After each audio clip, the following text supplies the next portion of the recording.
Shalom Bapak Ibu, Saudara yang dikasihi Tuhan, haleluya. Kita bersyukur hari ini kita sudah memasuki tanggal 2 April, hari Rabu 2025. Saya terus berdoa agar saudara semua ada dalam pemeliharaan Tuhan. Dan di sepanjang bulan April ini, dalam renungan malam yang saya buat, kita belajar mengenai kemuliaan Kristus untuk menyambut dan merayakan hari kematian dan kebangkitan Kristus yang akan kita rayakan di pertengahan bulan nanti. Kemarin kita sudah belajar mengenai Kristus yang mulia, dan hari ini saya beri judul renungan malam yang saya buat ini, kemuliaan Kristus dalam kelahirannya.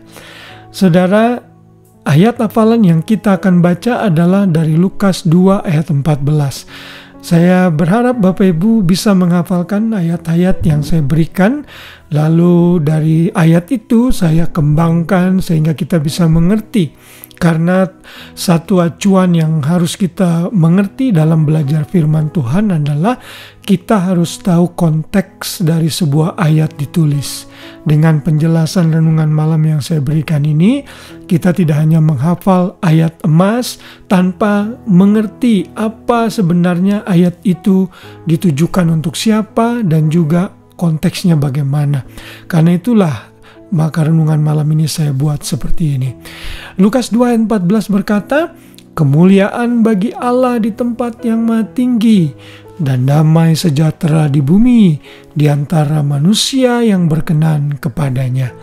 Saya tahu Bapak Ibu pasti sudah sering kali mendengar ayat ini. Biasanya ayat ini dibacakan di dalam perayaan-perayaan Natal.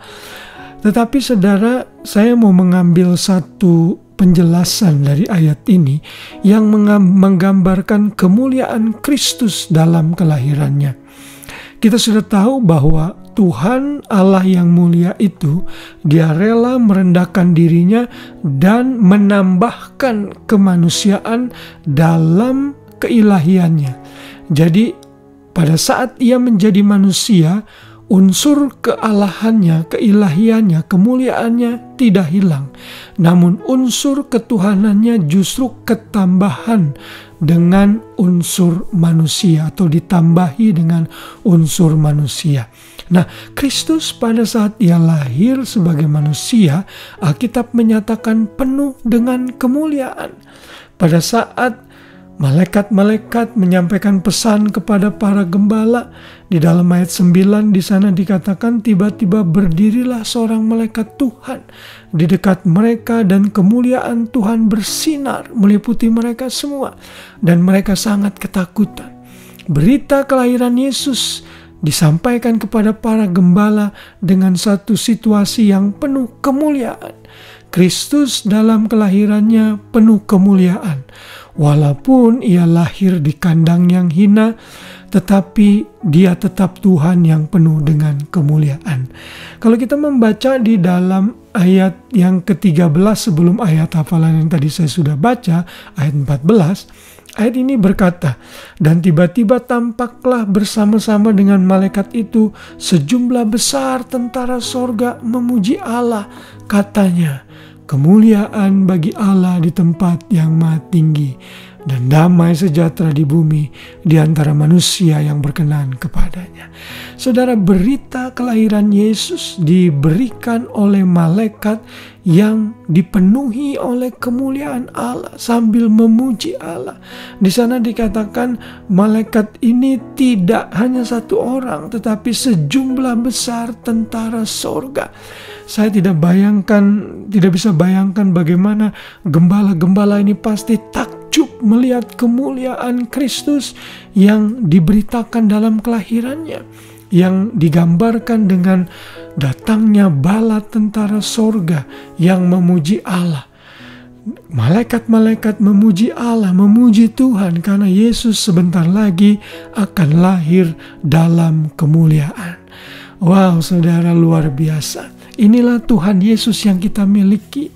Tuhan Yesus yang kelihatannya mungkin saat ini dihina, diejek, direndahkan.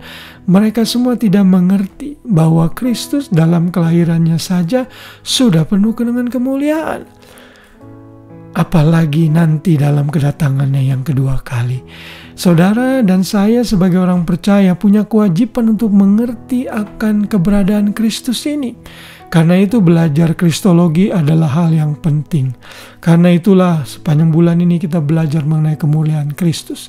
Karena di seluruh isi Alkitab dari Kejadian sampai Wahyu ada benang merah yang menghubungkan di dalamnya, yaitu satu pribadi yang sudah lahir menjadi manusia, mati bangkit naik ke surga menyelamatkan kita dari dosa.